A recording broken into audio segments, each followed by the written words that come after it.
Hello friends, नमस्कार, आदाब और सत श्री अकाल। मेरा नाम संजय है और इंडियन रिएक्शन में आपका स्वागत है। उम्मीद है दोस्तों आप सब लोग ठीक होंगे।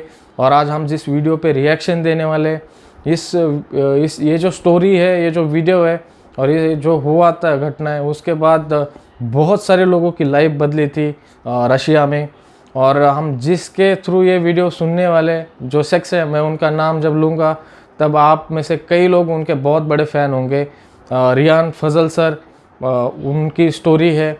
और इस वीडियो का टाइटल है मॉस्को थिएटर होस्टेज क्राइसिस। 140 लोग मरे थे इस जो घटना हुई थी। और इस घटना के बाद रशिया में एक तो चेचेनिया का पूरा फ्यूचर चेंज हो गया। जो वहाँ पे इंसर्जेंसी थी उसका पूरा माहौल ही चेंज हो गया।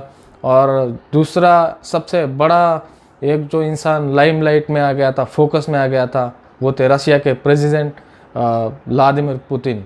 तो पहले वीडियो देख लेते हैं। उससे पहले अगर आपने चैनल को सब्सक्राइब नहीं किया है तो प्लीज़ चैनल को सब्सक्राइब करें, वीडियो को लाइक करें और साथ में बेल आइकन का बटन है उसको प्रेस करिए।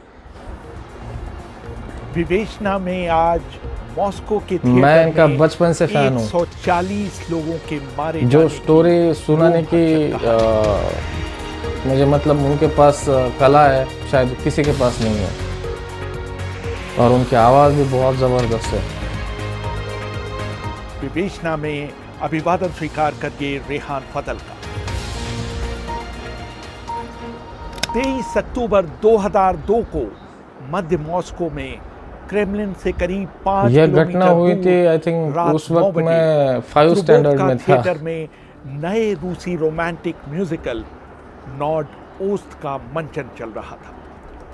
1100 लोगों की क्षमता वाले थिएटर में इंटरवल के बाद मंच पर मौजूद अभिनेता सैनिक वर्दी में नाच और गा रहे थे। तभी थिएटर के कोने से एक शख्स प्रकट हुआ, वो भी सैनिक वर्दी पहने हुए था। उसने हवा में गोली चलाई। दर्शकों ने पहले समझा कि ये मंच पर चल रहे अभिनय का हिस्सा है, लेकिन उन्हें ये समझने में ज़्यादा देर नहीं लगी कि ये अभिनय नहीं बल्कि उनके सामने हो रही एक घटना है जिसे वो अपनी पूरी जिंदगी भुला नहीं पाएंगे। और उनमें से बहुत से लोग जीवित बाहर नहीं निकल पाएंगे।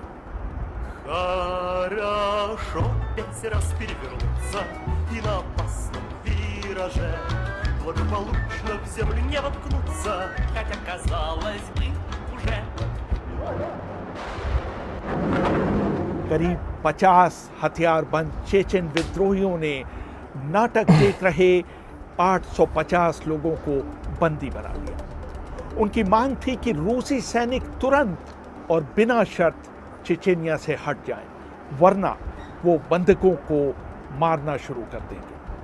दर्शकों में से एक थे ऑस्ट्रेलिया में रहने वाले एलेक्स बॉबिक, जो अपनी एक रूसी दोस्त के साथ नाटक देखने पहुंचे थे। You heard this rumble of boots coming down from the back and then shots fired into the air and I turned to बॉबिक ने बीबीसी को बताया, यकायक हमें थिएटर के पीछे की तरफ से बूटों के चलने की आवाज़ सुनाई दी। फिर किसी ने हवा में एक गोली चलाई। मैंने अपनी रूसी दोस्त की तरफ मुड़कर कहा, ये नाटक का हिस्सा नहीं है। मुझे उसी समय अंदाज़ा हो गया था कि कुछ अनहोनी, एक बड़ी अनहोनी हो रही है। Several hundred people are being held hostage in a Moscow theatre tonight, apparently by Chechen militants who are threatening to blow up the theatre unless Russia ends its military campaign in Chechnya. पहले दिन Chechen बंदूकधारियों ने करीब 150 ऐसे बंधकों को रिहा कर दिया जो उनकी नज़र में उनके अभियान में रोड़ा साबित हो सकते थे। इनमें कुछ विदेशी लोग और रूसी महिलाएं और बच्चे थे। दूसरे दिन 39 और बंधकों को रिहा किया गया। राष्ट्रपति पुतिन ने अपने सभी कार्यक्रम रद्द कर दिए, यहाँ तक कि राष्ट्रपति बुश से भी उनकी मुलाकात ये कहते हुए रद्द कर दी गई कि विचार विमर्श के लिए पुतिन का मॉस्को में रहना ज़रूरी है। अपने मंत्रिमंडल से सलाह मशवरे के बाद पुतिन ने चेचेन विद्रोहियों के रूस से सुरक्षित दूसरे देश भिजवाने की पेशकश की, बशर्ते वो सारे बंधकों को रिहा कर दें। Думаю, что ни у кого нет сомнений в том, что это как раз те самые преступники, There is no которые... doubt in anyone's mind that these are the criminals who have been terrorizing Chechnya for many years. अपनी आप बीती सुनाते हुए एलेक्स बॉबिक ने बीबीसी को बताया, They started to organise the orchestra pit as a toilet for everybody. They would allow people to go once every 4 hours. उन्होंने orchestra के पिट को सबका टॉयलेट बना दिया था। हर 4 घंटे बाद लोगों को वहां जाने की अनुमति होती और वो लाइन बनाकर अपनी बारी का इंतजार करते। जमीन पर करीब 2.5 इंच तक पेशाब जमा हो गया था और लोगों को उसमें से चलते हुए पेशाब करने जाना होता था। चारों तरफ बदबू ही बदबू थी। उन्होंने हमें खाने के लिए कुछ भी नहीं दिया। कभी कभी वो थिएटर के एक स्टोर से कुछ टॉफियां लाकर हम लोगों के बीच फेंक देते थे। कभी कभी हमें पीने के लिए पानी दिया जाता था, लेकिन वो हमेशा अपर्याप्त रहता था। हमें ज़मीन पर लेटने की इजाज़त नहीं थी। हम बैठे बैठे ही थोड़ी झपकी ले लिया करते थे।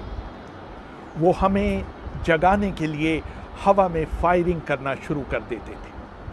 48 घंटे बाद पुतिन ने यह तय किया कि वो अगले दिन तड़के ड्रुबोव्का थिएटर में चेचेन विद्रोहियों पर काबू करने के लिए रूसी सैनिकों को भेजेंगे।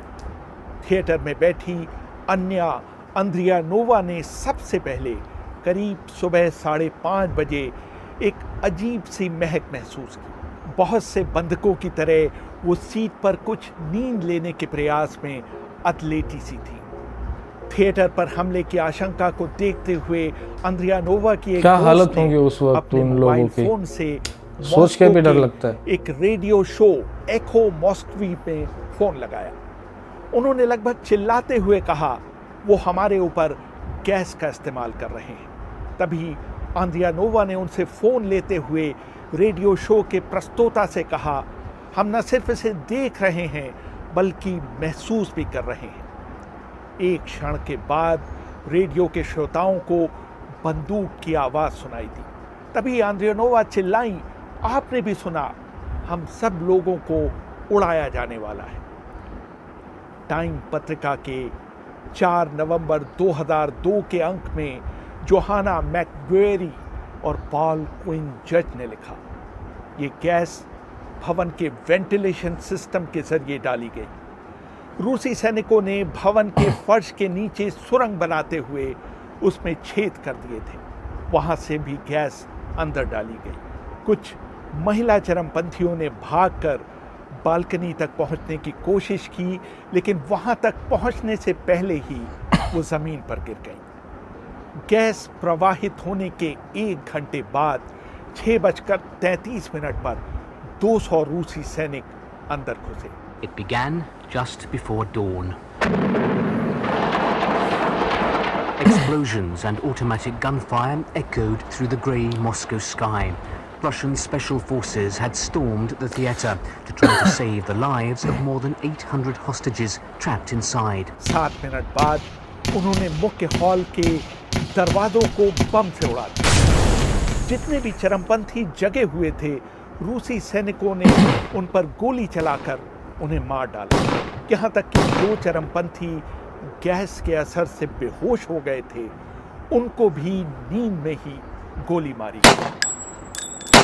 बाद में रूसी बलों के एक सदस्य ने पत्रकारों को बताया, हमने इन हमलावरों पर पॉइंट ब्लैंक रेंज से गोली मारी। ये क्रूर जरूर था, लेकिन अगर कोई शख्स अपनी कमर में 2 किलो प्लास्टिक विस्फोटक बांधे हो, तो उसके साथ तो ऐसा ही बर्ताव किया जाना चाहिए था। थिएटर के पूरे फर्श पर बम ही बम फैले हुए थे। सबसे बड़ा बम 50 किलो TNT का था, जिसे 15 नंबर की लाइन के बीचों बीच रखा गया था, लेकिन इनमें 50 से किलो का बम किसी में विस्फोट नहीं हुआ। एलेक्स बॉबिक याद करते हैं, Kind of put my head down and could hear some gunfire outside. And then after a while, the colleague of mine, she said मैंने something अपना which I सिर didn't नीचे झुकाया she हुआ था। can really तभी मुझे बाहर गोली चलने की आवाज़ सुनाई दी। कुछ देर बाद मेरे साथी ने कहा कि वो कुछ सूंघ पा रही है, लेकिन मुझे कुछ भी सूंघाई नहीं दिया। उसने ही मुझे बताया कि थिएटर के अंदर गैस पहुंच चुकी है। उसने अपने चेहरे पर रुमाल लगा लिया और मुझे भी ऐसा करने के लिए कहा।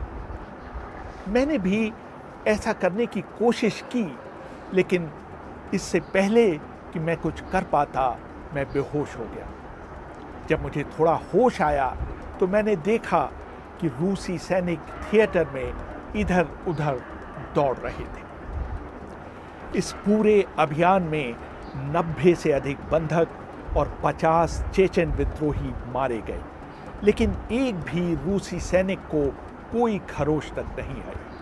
विद्रोहियों के कमांडर 27 वर्षीय मोवसार बरेयेव को दूसरी मंजिल पर रसोई घर के पास गोली से उड़ा दिया गया। जोहाना मैकग्वेरी और पॉल क्विन जज ने लिखा, कुछ बंधक तो अपने आप चलकर बाहर निकले, लेकिन अधिकतर को रूसी सैनिक और आपातकर्मी अपनी गोद में उठाकर बाहर लाए और बाहर इंतजार कर रही बसों और एम्बुलेंस में डाल दिया। Ambulance after ambulance bearing casualty after casualty streamed into Moscow Hospital number 13. More than 300 of the injured are being वो treated in उन्हें this one मॉस्को के hospital. अलग अलग अस्पतालों में ले गए, जहां करीब 450 लोगों का इलाज किया गया। क्रेमलिन के एक नज़दीकी सूत्र ने बताया कि सामान्य खुराक से 5 गुना ज़्यादा स्लीपिंग एजेंट का इस्तेमाल किया गया। मारे गए सभी बंधक गैस के दुष्प्रभाव से मरे।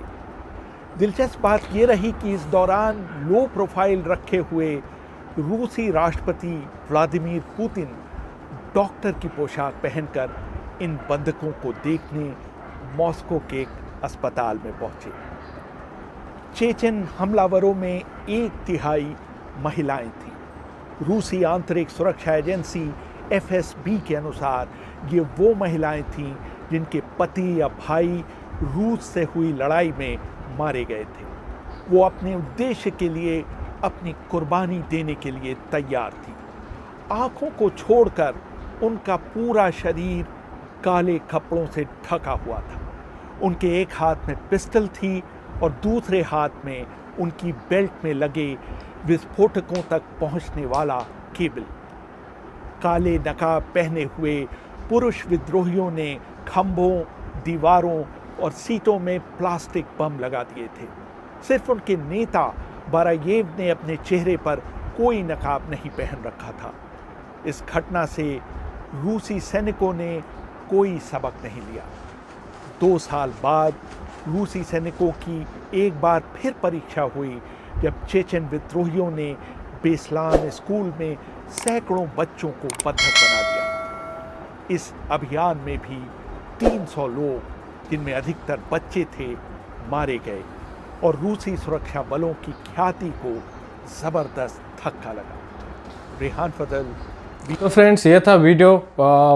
बहुत ही इनकी बात करें रेहान फजल सर की, तो इनके जैसा कोई भी स्टोरी नहीं सुना सकता, मुझे नहीं लगता, क्योंकि मैं तो बचपन से इनका फ़ैन हूँ और बहुत सारे ऐसे जर्नलिस्ट है, ऐसे एंकर है, स्टोरी सुनाते हैं, पर इनके जैसा कोई नहीं है। जिस तरीके से सुनाते हैं बहुत ज़बरदस्त लगता है। बात करेंगे रशिया के जो थिएटर पे हमला हुआ था उसकी। उस वक्त हम में से कई लोग हैं पैदा नहीं हुए होंगे और कई लोग होंगे वो बहुत छोटे होंगे, मैं भी बहुत छोटा था जब ये घटना हुई। और जिस तरीके से रशिया ने इसको टैकल किया, बहुत आलोचनाएं हुई, पर रशिया का एक तरीके से ये जो इनकी जो स्ट्रेटजी थी काम में भी आई, क्योंकि दूसरी बार हमला हुआ रशिया ने उसी तरीके से जवाब दिया। और जब वो इंसर्जेंट कहे या फिर टेररिस्ट कहे, उनको इस चीज़ का एहसास हुआ कि रशिया इस चीज़ से झुकने वाला नहीं है। आप हॉस्टेज करेंगे, किसी लोगों को बंधक बनाएंगे और अपनी डिमांड रखेंगे, तो ऐसा होने वाला नहीं है। रशिया ने जिस तरीके से इनको जवाब दिया, उसके बाद 2 घटनाएं हुई। एक तो व्लादिमीर पुतिन को कौन नहीं जानता था उस वक्त तक। व्लादिमीर पुतिन रशिया में हीरो की तरह उभरे और रशिया में उनको हीरो माना जाने लगा। और जिस तरीके से उस वक्त फिर पावर में आए व्लादिमीर पुतिन, और दूसरी घटना 2 साल बाद हुई, उसके बाद भी यही कंडीशन हुई। और इस जो घटना में है सबसे ज़्यादा लोग गोली की वजह से नहीं, गैस की वजह से मरे थे। पर उसका जो एक मैसेज गया जो टेररिस्ट थे, उनके ग्रुप्स थे, उनको वो ज़्यादा उनके फेवर में नहीं था। और दूसरी घटना स्कूल के बच्चों के साथ हुई, उस वक्त भी रशियन सोल्जर्स ने वही किया। और फिर उसके बाद कभी इतनी बड़ी घटना हुई नहीं, ना तो व्लादिमीर पुतिन ने होने दी। जिस तरीके से फिर व्लादिमीर पुतिन ने टैकल किया जो टेररिस्ट ग्रुप है उनको, फिर वो कहीं के नहीं रहे। रशिया ने जिस तरीके से चेचेनिया को फिर हैंडल किया, जितने टेररिस्ट ग्रुप थे उनको चुन चुन के मारा गया, उन लोगों को पूरा बदला लिया गया उनके साथ जो रशियन लोगों के साथ उन्होंने किया था। मैं एक बात कहना चाहता हूँ यहाँ पे, जहाँ पे भी इंसर्जेंसी हो, इंडिया में भी इंसर्जेंसी है, इंडिया में भी टेररिस्ट ग्रुप है और दुनिया में भी है, जहाँ पे भी इंसर्जेंसी सक्सेसफुल रही है और उन्होंने अपनी कंट्री हो या फिर अपने एरियाज़ को इंडिपेंडेंट कराया हो, वो देश कभी भी सक्सेसफुल नहीं रहे। वहाँ पे या तो इंसर्जेंसी फिर से हुई, सिविल वॉर हुई।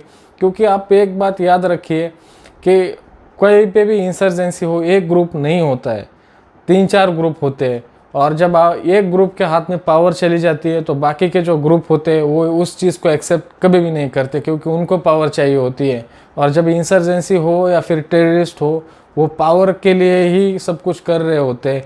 और उसमें जो लीडर्स होते हैं, मैंने ऐसे कई लीडर्स देखे, खुद तो बहुत बड़े बड़े बंगलों में और बड़े बड़े गाड़ियों में चलते हैं, पर उनके बच्चे यूरोपियन कंट्री हो, अमेरिका हो, वहाँ पे बहुत अच्छे सिटीज़ में अच्छे मोटे बंगलों में रहते हैं।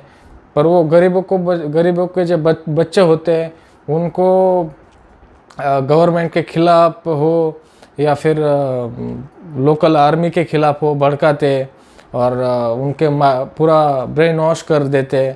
पर आप एक बात याद रखें, जहाँ पे भी इंसर्जेंसी है वहाँ पे पिसते गरीब लोग हैं, गरीबों के बच्चे हैं, और उनसे जो इंसर्जेंट होते हैं उनसे पैसा लेते हैं। अगर कोई अपोजिट जाता है तो फिर उनको मारा जाता है और फिर ज़बरदस्ती हीरो बुलवाया जाता है कि ये हमारे हीरो है।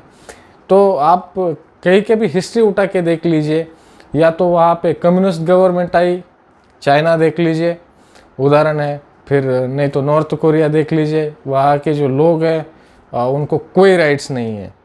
और जहाँ पे भी ऐसा हुआ है, गन की नोक पे किसी देश को आज़ाद करवाया गया, वो कभी भी उभर के सामने नहीं आए और कभी भी एक अच्छी कंडीशन में नहीं रहे हैं। वहाँ पे हमेशा डिक्टेटरशिप या फिर कम्युनिस्ट गवर्नमेंट सेम ही होता है। कम्युनिस्ट गवर्नमेंट या डिक्टेटरशिप एक जैसे ही चीज़ है, या फिर आर्मी रूल रहता है। तो ये था वीडियो फ्रेंड्स, आपको कैसा लगा मुझे ज़रूर कमेंट बॉक्स में बताइए। मिलते हैं अगले वीडियो में, तब तक अपना ख्याल रखें। जाते जाते चैनल को सब्सक्राइब करें, हो सके उतना शेयर कीजिए और इंस्टाग्राम पे भी फॉलो करें, लिंक डिस्क्रिप्शन में है। जय हिंद।